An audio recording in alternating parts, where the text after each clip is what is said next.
जय हिंद साथियों, welcome to back. आप लोग के फिर से साइंस क्रेज क्लासेस में स्वागत करते हैं। पिछले वीडियो ने हम लोग देखा था जैव प्रक्रम का इंट्रोडक्शन। तो उस जैव प्रक्रम का इंट्रोडक्शन हमारे YouTube चैनल पर आप अच्छे से पढ़ चुके होंगे। तो आज उसका सेकेंड पार्ट हमने देखा कि अच्छा खासा आप लोग प्रदर्शन दिए उस वीडियो में। तो आज सेकेंड पार्ट उस वीडियो का लेकर आए हैं। और अगर आप हमारे चैनल पर नए हैं तो प्लीज आप चैनल को सब्सक्राइब करें और वीडियो अच्छा लगा तो दोस्तों के साथ शेयर करें और साथ में आप लाइक जरूर करें। आपको एक लाइक हमें बहुत ज्यादा मोटिवेट करता है। तो जैव प्रक्रम चैप्टर है बायोलॉजी 10th क्लास का, बहुत अच्छा सा चैप्टर है जिसमें आप लोग के हम जैव प्रक्रम क्या होता है, पोषक तत्व क्या होता है, स्वपोषण क्या होता है, परपोषण क्या होता है, उसके बारे में हमने बता चुका था।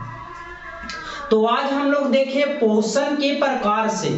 फिर से एक बार हम बता देते हैं, आपको अगर डिफिनेशन लिखना होगा तो आप वीडियो रोक कर या अच्छे से एक बार रोक कर स्क्रीनशॉट करके लिख सकते हैं।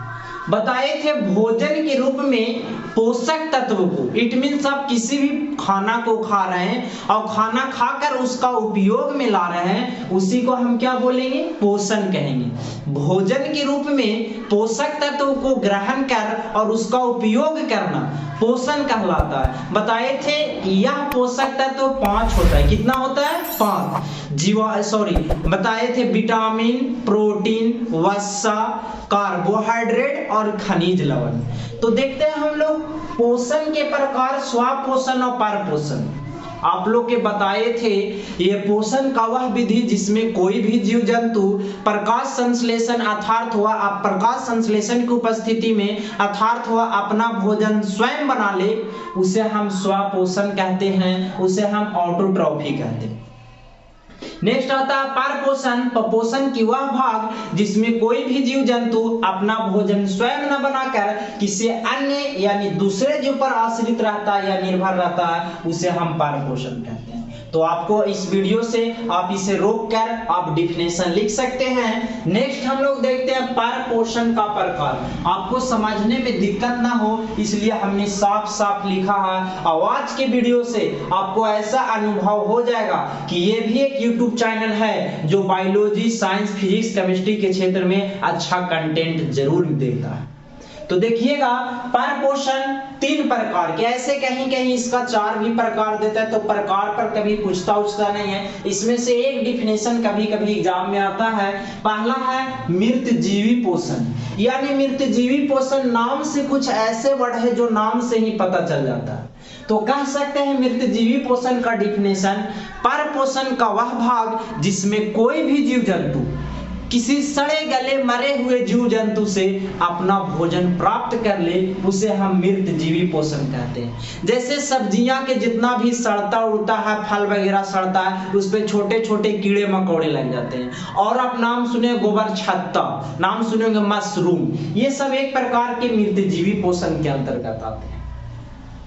परपोषण का वह भाग जिसमें कोई भी जीव जंतु अपना भोजन सड़े गले मरे हुए जीव जंतु से प्राप्त कर लेता है, उसे हम मृत जीवी पोषण कहते हैं। नेक्स्ट प्रश्न आता है परजीवी पोषण किसे कहते हैं? तो परजीवी पोषण होता है परपोषण का वह भाग जिसमें किसी अन्य जीवों के संपर्क में रहकर वो अपना भोजन ग्रहण कर लेता है या प्राप्त कर लेता है, उसे हम परजीवी परपोषण कहते हैं।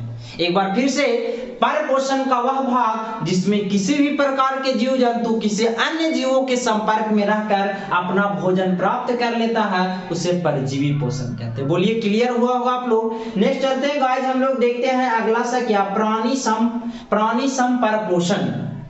प्राणी सम परपोषण में होता है परपोषण का वह भाग जिसमें किसी भी प्रकार के जीव जंतु ठोस या तरल वस्तुओं का उपयोग कर अपना भोजन को ग्रहण कर लेता है, उसे हम क्या बोलते हैं, प्राणी सम परपोषण बोलते हैं। एक बार फिर से, परपोषण का वह भाग जिसमें कोई भी जीव किसी अन्य जीव तरल या ठोस पदार्थों से अपना भोजन ग्रहण कर लेता है या प्राप्त कर लेता है, उसे हम प्राणी संपर्पोषण कहते हैं। अगर आपको डिफिनेशन लिखना है तो वीडियो धीरे, इसका स्पीड कम करके आप अच्छे से वीडियो लिख आंसर इस सारे क्वेश्चन को आपने लिख सकते हैं। नेक्स्ट प्रश्न सबसे अच्छा, प्रकाश संश्लेषण क्या है? देखिए एकदम इशारा से समझिएगा प्रकाश संश्लेषण क्या होता है। सभी हरे पेड़ पौधे, यानी जितना में भी हरा पेड़ पौधा है, सभी हरे पेड़ पौधे अपना भोजन बनाने के लिए सूर्य से सूर्य के प्रकाश, पत्तियों में उपस्थित क्लोरोफिल, जड़ के मदद से जल और वायुमंडल में उपस्थित कार्बन डाइऑक्साइड, इन सब की उपस्थिति में अपना भोजन स्वयं बना लेता है। इस घटना को प्रकाश संश्लेषण कहते हैं। एक बार फिर से आप सुनिएगा, सभी हरे पेड़ पौधे अपना भोजन स्वयं बनाने के लिए सूर्य के द्वारा, सूर्य से सूर्य का प्रकाश, जड़ के मदद से जल और क्लोरोफिल, तो पत्तियां में पाया जाता है, क्लोरोफिल के मदद से, पत्तियां के मदद से क्लोरोफिल और वायुमंडल में उपस्थित कार्बन डाइऑक्साइड, इन सब की उपस्थिति में अपना भोजन स्वयं बना लेता है। उसे फोटोसिंथेसिस यानी प्रकाश संश्लेषण कहते हैं। नेक्स्ट यहाँ पे देखिएगा, प्रकाश संश्लेषण से नोट पॉइंट में कर दिए, जो बिहार बोर्ड में यहाँ से एग्जाम में आपका प्रश्न बनता है। तो पहला है प्रकाश संश्लेषण, आप लोग का क्लियर हो गया होगा। प्रकाश संश्लेषण के लिए आवश्यक कच्ची सामग्री सूर्य का प्रकाश, क्लोरोफिल, जल और कार्बन डाइऑक्साइड। ये सूर्य का प्रकाश सूर्य के द्वारा ग्रहण करेगा, जड़ जाइलम उत्तक के द्वारा जड़ की मदद से जल ग्रहण करेगा, क्लोरोफिल उसके पास खुद रहता है और कार्बन डाइऑक्साइड वायुमंडल में तो उपस्थित है ही।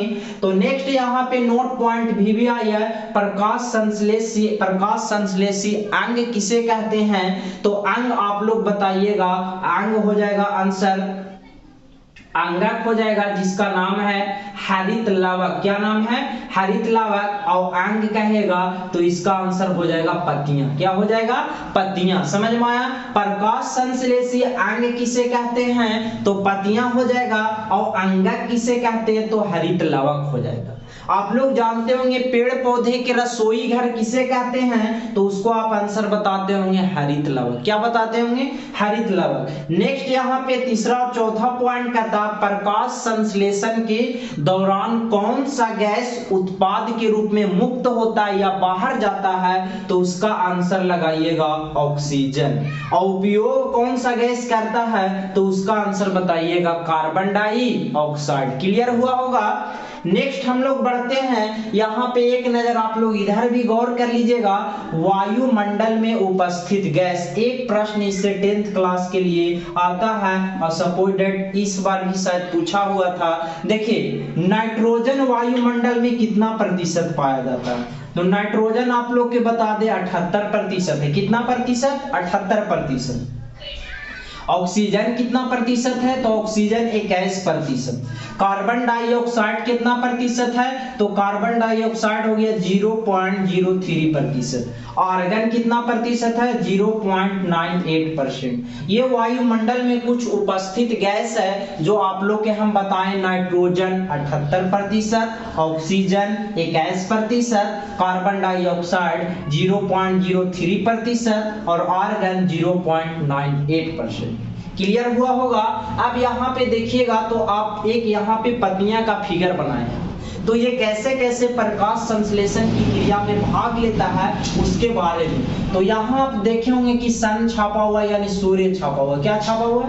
अब ये सूर्य की रोशनी पत्तियों पर पड़ती यानी हरे पेड़ पौधे पर पड़ते हैं, तो वो क्या करता है? वो भोजन बनाने में मदद करता है। अभी प्रकाश संश्लेषण में बताएं कि उसे सूर्य से सूर्य के प्रकाश मिल जाता है और पत्तियों में क्या उपस्थित है? क्लोरोफिल।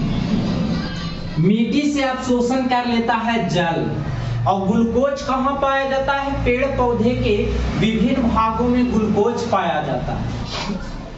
और वायुमंडल से कार्बन डाइऑक्साइड को ग्रहण कर लेता है और यह प्रक्रिया संपन्न करने के बाद वो हमारे लिए यानी सभी जीव जंतुओं के लिए जो उपयोगी गैस है ऑक्सीजन, उसे मुक्त कर देता है। यहां से प्रश्न आता है कि पेड़ पौधे में किस क्रिया द्वारा गैसों का आदान प्रदान होता है, यानी पेड़ पौधा ये पत्तियां हैं तो ये किस भाग के द्वारा इसमें गैसों का आवागमन होता है। जैसे हमारा एक फेफड़ा है, उसी प्रकार से पेड़ पौधा में विसरण क्रिया द्वारा, कौन क्रिया द्वारा, विसरण की क्रिया द्वारा, कौन क्रिया द्वारा, विसरण क्रिया द्वारा गैसों का आदान प्रदान होता है। एक नंबर के ऑब्जेक्टिव सवाल में बनता है, किस क्रिया द्वारा, तो विसरण की क्रिया द्वारा। अब कहेगा पेड़ पौधे में गैसों का आदान प्रदान विसरण क्रिया द्वारा, तो पेड़ पौधे में किस अंग के द्वारा श्वसन की क्रिया होती है, तो आप बताइए श्वसन की क्रिया होता है जिसका नाम है रंध्र या तो स्टोमाटा। क्या नाम है, रंध्र या स्टोमाटा। तो इतना बातें आप लोग की क्लियर हुआ होगा, एक बार आप स्क्रीनशॉट इसे ले लीजिए।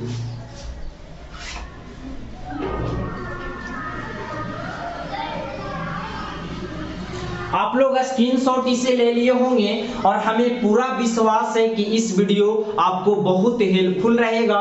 फिर से एक बार हम इसमें कैसा कैसा ऑब्जेक्टिव प्रश्न बनता है देख लेंगे। सबसे पहला कहेगा इसमें निम्नलिखित में से कौन सा स्वापोषी जीव है, आम का पौधा, हरा पौधा, ऐसे करके देगा तो आप इसे बना लीजिएगा। पर पोषण से जल्दी प्रश्न आता है, हाँ मृतजीवी पोषण से आता है, जिसका आंसर में एग्जाम्पल में आप कह सकते हैं गोबर छत्ता। क्या कह सकते हैं, गोबर छत्ता।